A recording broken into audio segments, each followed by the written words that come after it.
बुद्ध मत की कौन सी चीज ऐसी थी जो आपको समझ नहीं आती थी? आपके मुसलमान होने पर आपके खानदान और दोस्तों का रद्द-ए-अमल कैसा था? जापान में आपको अपने मजहब पर अमल करने में सबसे बड़ी मुश्किल क्या पेश आती है? फिर वो मुझसे पूछने लगे, तुम अभी तक मुसलमान क्यों हो? इस्लाम छोड़ दो। मैंने कहा नहीं, मैं ऐसा नहीं कर सकता। फिर बिल आखिर वो कहने लगे, तुम अब से मेरे बेटे नहीं हो। अहमद मोइनो कौन है? अस्सलाम वालेकुम वरहमतुल्लाहि वबरकातुहू। मेरा नाम अहमद माइनो है। मेरा पैदाइशी नाम नौकी है।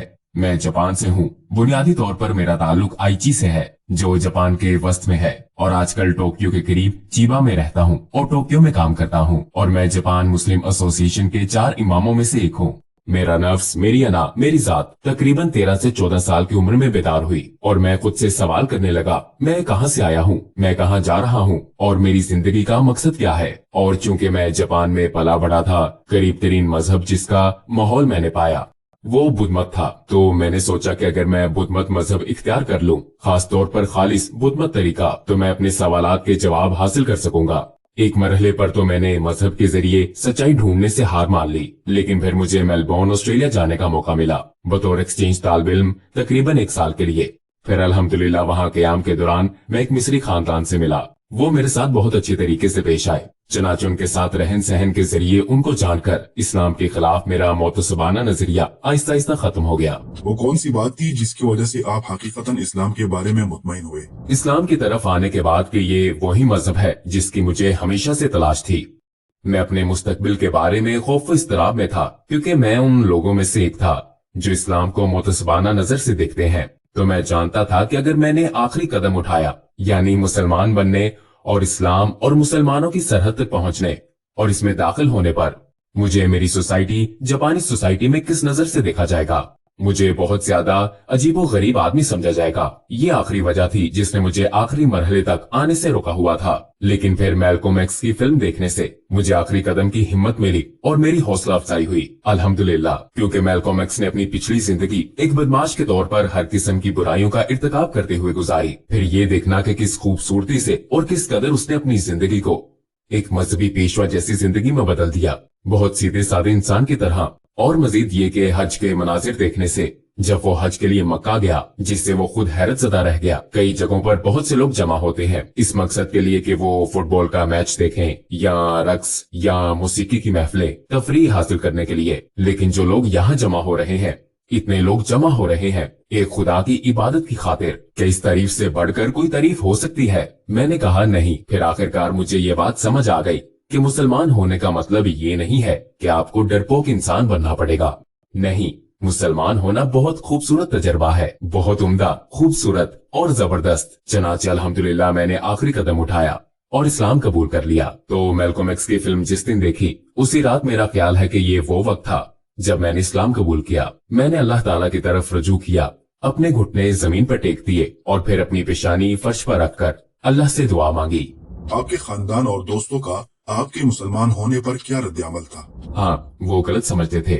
मैंने अपने वालिदैन को अपने इस्लाम कबूल करने की कहानी अलिफ से ये तक सुनाई, लेकिन उन्होंने गलत समझा। इसलिए शुरू में कोई ऐसी प्रॉब्लम नहीं थी। लेकिन फिर जब जापान में समाजी हादसे पेश आए, जाहिर है कि ये ओम नामी एक जुनूनी हजूम की वजह से था, जिन्होंने टोक्यो की सबवे ट्रेनों के अंदर कातिलाना जहर फेंकी। हालांकि इसका इस्लाम से कोई ताल्लुक नहीं था। उन्होंने अकीदा रखने, किसी भी मजहब से ताल्लुक रखने के खिलाफ एक बहुत ही मनफी तस्वीर पेश की।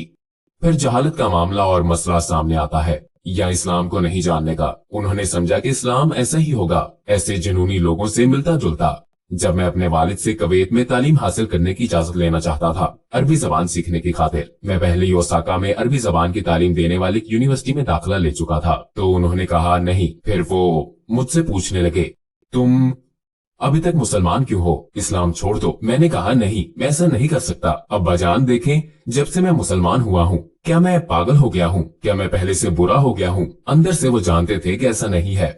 उनका बेटा पहले से बुरा नहीं हुआ। फिर आखिरकार कहने लगे कि चलो तुम अब से मेरे बेटे नहीं रहे। तो ये बहुत हैरानकुन बात थी। और फिर चूंकि मैं अभी भी पार्ट टाइम जॉब कर रहा था, लेकिन फिर भी किसी न किसी तरह अपने वालिदैन की कफालत में था, इसलिए मुझे अपनी जिंदगी गुजारने के लिए कोई और रास्ता तलाश करना पड़ा। फिर अगले दिन मैं कूबा शहर की मस्जिद में गया और अपने मसले के बारे में मिस्री इमाम से मशवरा किया, तो उन्होंने मुझे मिस्री सफारत खाने के नाम अजहर यूनिवर्सिटी में स्कॉलरशिप हासिल करने के लिए सिफारशी खत दिया। चनाचे मैंने वो खत मिस्री सफारत खाने को भेज दिया। फिर अपने वालिदैन के पास वापस गया और अपने वालिदैन के साथ बिल्कुल पुरसकून माहौल में बैठा, और फिर मैंने देखा कि मेरे वालिदैन मुझे दोबारा कबूल कर रहे हैं, तो अल्हम्दुलिल्लाह। या उनमें से किसी ने आपके बाद इस्लाम कबूल किया? अस्सलाम वालेकुम भाई और बहनों, हमने देखा है कि हमारे 80% नाज़रीन बशमूल इस वीडियो के ने हमारे चैनल को सब्सक्राइब नहीं किया है। जैसा कि आप जानते हैं, हम एक गैर मुनाफा बख्श तंजीम है और हमने अपनी वीडियोस पर एड्स बंद रखी हैं, लिहाजा हम सिर्फ इसलिए कह रहे हैं ताकि सच्चाई को फैलाया जाए। ये एक छोटा सा अमल लग सकता है, लेकिन इंशाल्लाह ये बहुत से लोगों के लिए रहनुमाई का जरिया होगा। आइए अब सब्सक्राइब बटन पर क्लिक करें और एक साथ चलें अब्दियत की तरफ। बदकिस्मती से नहीं, मेरे वालिद जो इंतकाल कर गए, अगरचे मरने से पहले जो खत उन्होंने लिखा उसमें उन्होंने यहाँ तक कहा कि अगर मैं तुम्हारे साथ रहने लगूं, मैं किसी हद तक इस्लाम कबूल करने के लिए तैयार हो सकता हूँ, लेकिन मेरे खानदानी हालात ने इसकी इजाजत नहीं दी। बुद्ध मत में कौन सी चीज ऐसी थी जो आपको समझ नहीं आती थी? आपको बुद्ध मत में क्या नहीं मिल सका? उनमें से एक चीज दूसरे जन्म का नजरिया है। दूसरा जन्म हिंदुस्तान से शुरू होने वाले अकायद में से है, और जैसा कि आप जानते हैं, बुद्ध मत हिंदू मत का ही जानशीन था, यहाँ तक कि खुद बुद्धा को हिंदू मत का इनकलाबी समझा जाता था। दूसरा जन्म ये मानना है कि आप में जान है, आप में रूह है, और ये रूह कभी मरती नहीं है और इस दुनिया में मुख्तलिफ शक्लों में मौजूद रहती है, आपके अमाल और आप क्या करते हैं इसी की बुनियाद पर। तो पिछली जिंदगी में हो सकता है कि आप जानवर, कीड़े या कुछ और हों, और फिर उनके मुताबिक इस जिंदगी के बाद हो सकता है कि आप कोई और मखलूक बन जाएं। मुमकिन है आप इंसान हो या कोई दूसरी मखलूक हो। इस जिंदगी के बाद जब तक कि आप निर्वाण तक ना पहुंच जाएं, जब तक कि आप पूरी कायनात को सही तौर पर समझ न लें और फिर दूसरे जन्म के चक्कर से बाहर ना निकल आए, आप इसी तरह जारी रखें। ये है दूसरे जन्म का नजरिया। तो सवाल पैदा होता है कि फिर मुख्तलिफ जमानों में लोगों की तादाद तो मुख्तलिफ रहती है, तो अगर आप कहते हैं कि रूह की शक्ल में तुम जिंदा रहते हो, फिर दोबारा जन्म लेते हो और बार बार जन्म लेते रहते हो, तो आप इनको बराबर कैसे कर सकते हैं? और सबसे बड़ी वजह जिसने मुझे एक राहिब बनने से रोक लिया, वो मुकम्मल तौर पर मजहबी और रोजमर्रा की जिंदगी को अलग कर देना था। हाँ, वो मुकम्मल तौर पर मजहबी जिंदगी और रोजमर्रा की जिंदगी को अलग अलग करार देते हैं, तो वहाँ आपको तजादात नजर आते हैं। अगर कोई जापान में इस्लाम तलाश करना चाहे और गूगल में इस्लाम के बारे में कुछ सवालात लिखे, तो उसे क्या जवाब मिलेगा? खैर, बहुत से हो सकते हैं इस बुनियाद पे कि वो इस्लाम को जानने में कितनी गहरी दिलचस्पी रखता या रखती हैं, लेकिन बहुत बदकिस्मती से कुछ किताबें मौजूद हैं जो किसी मुस्तशरिक की लिखी हुई हैं, जिसका मकसद जापानी लोगों में इस्लाम के खिलाफ नफरत फैलाना है। वो किताबें बदकिस्मती से आजकल की एक बेहतरीन सीरीज के तौर पर दस्तयाब हैं, लिहाजा मुमकिन है कि ये वो पहला मवाद हो जो उन्हें मिल सके। जापान में आपको अपने मजहब पर अमल करने और बतौर मुसलमान जिंदगी गुजारने में क्या मुश्किलात पेश आती हैं? फिलहाल मैं कहूँगा ताउन करने वालों की कमी। मसलन अल्हम्दुलिल्लाह मेरे 5 बच्चे हैं, लेकिन जैसा कि आप जानते हैं कि हमारे पास मेरा मतलब है कि मुझ समेत मेरा खानदान 7 अफराद पर मुश्तमिल है। मेरे खानदान और रिश्तेदारों के दरमियान वाहिद मुसलमान हम हैं। ऐसा ही मेरी बीवी का मामला है, तो हमारे खानदान नहीं है। खानदानों के हाथ जो ख्याल रखें बिरादरी का। हाँ, यहाँ तक कि वो कम्युनिटी जहाँ मैं रिहाइश पजीर हूँ, चिबा के क्योटो नामी जगह में, जहाँ निस्बतन ज्यादा मुसलमान रहते हैं, लेकिन मेरे देखने में मुसलमान नमाज के औकात में जमा होते हैं, लेकिन अपनी निजी जिंदगी के लिए मुझे उनमें कोई राब्ता नजर नहीं आता। जानते हैं, आप रोजमर्रा की जिंदगी में दूसरे मुसलमानों के साथ ज्यादा मेल जोल नहीं करते। नबी करीम सल्लल्लाहु अलैहि वसल्लम की कौन सी अच्छी सिफत थी जिसने आपको सबसे ज्यादा मुतासिर किया? उनकी रहमत, खास तौर पर उस वक्त जब वो ताइफ से वापस आ रहे थे। ताइफ के लोगों को दावत देने की कोशिश कर रहे थे, लेकिन उन पर पत्थर फेंके जा रहे थे, और इस अमल के खिलाफ जब उन्हें फरिश्ते की तरफ से ये पेशकश की गई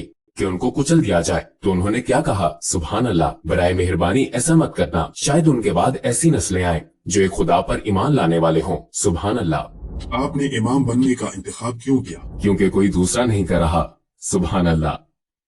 मुसलमान होने के बावजूद बहुत कम ठहरते हैं। बहुत से लोग हैं जो कलमा शहादत का तलफ्फुज कर लेते हैं, लेकिन अल्लाह जानता है, अल्लाह ही जानता है वो इसके बाद कलमा शहादत के बाद कैसे बन जाते हैं, क्योंकि कोई बाकायदा निजाम नहीं है जो गिरने के बाद उनकी देखभाल करे। जानते हैं, कोई भी नहीं। और वो खास तौर पर वो लोग जो जापान के बाहर से आते हैं, वो लोग जो दावती सरगर्मियों में पुरजोश हैं, वो लोगों को दावत देते हैं और फिर जब वो देखते हैं कि लोगों ने कलमा शहादत पढ़ लिया तो वो दूसरे अहदाफ के पीछे चले जाते हैं, नए लोगों की परवाह किए बगैर। मुसलमान होने के बाद जब मैं अभी बहुत छोटा था, मेरे सीनियर्स में इस्लामी उलूम के फारिगुल तहसील अफराद की तादाद बहुत कम थी, लेकिन क्योंकि मुझे लगता है कि ये भी एक वजह है जिसकी वजह से मैं इन सरगर्मियों से दूरी महसूस करता था। आप जानते हैं कि मैं टोक्यो में नहीं रह रहा था, इनमें से बहुत से टोक्यो में थे और इनकी बहुत कम सरगर्मियां मुझ तक पहुंची, मुझ जैसे लोगों तक पहुंची। तो मैंने खुद से सवाल किया, हालांकि उन्होंने इल्म हासिल किया और उन्हें ये मौका मिला कि वो अल्लाह का दीन सिखाएं, मुझ जैसे लोगों को जो उस वक्त नौजवान थे, वो जरूरत के मुताबिक काम नहीं कर रहे, जानते हैं वो नहीं कर रहे, लेकिन जाहिर है बाद में मैं समझ गया कि हर एक की अपनी जिंदगी है और वो अपनी रोजमर्रा जिंदगी के मामलात में बहुत मसरूफ है, लेकिन उस वक्त वो अच्छा काम नहीं कर रहे और बहरहाल वो अपनी पूरी कोशिश नहीं कर रहे। फिर अगर करने वाला कोई नहीं है तो मुझे ये करना पड़ेगा। आपके ख्याल में लोगों के इस्लाम पर इस कदर शिद्दत और सख्ती से तनकीद करने की क्या वजह है? यहाँ तक कि जापान में भी इसके नताइज नजर आते हैं। मेरे ख्याल में इसकी एक वजह यह है कि वो जानते हैं, वो समझते हैं कि इस्लाम सच्चा दीन है और क्योंकि वो अपने अंदर फौरन समझ आते हैं इस्लाम को सच जानने और पहचानने के बाद, वो जानते हैं कि उन्हें इसे कबूल करना होगा, लेकिन अगर वो इसे कबूल कर लें तो ये उनको बोझ लगेगा, तो वो नफरत के साथ इसके खिलाफ काम करते हैं। क्योंकि आप जानते हैं इस्लाम की हदायत और तालीम के बगैर हमारा नफ्स हमारे खिलाफ बहुत मोटा, बड़ा और ताकतवर बन जाता है। क्या आप मजीद कुछ कहना चाहेंगे? जरूर।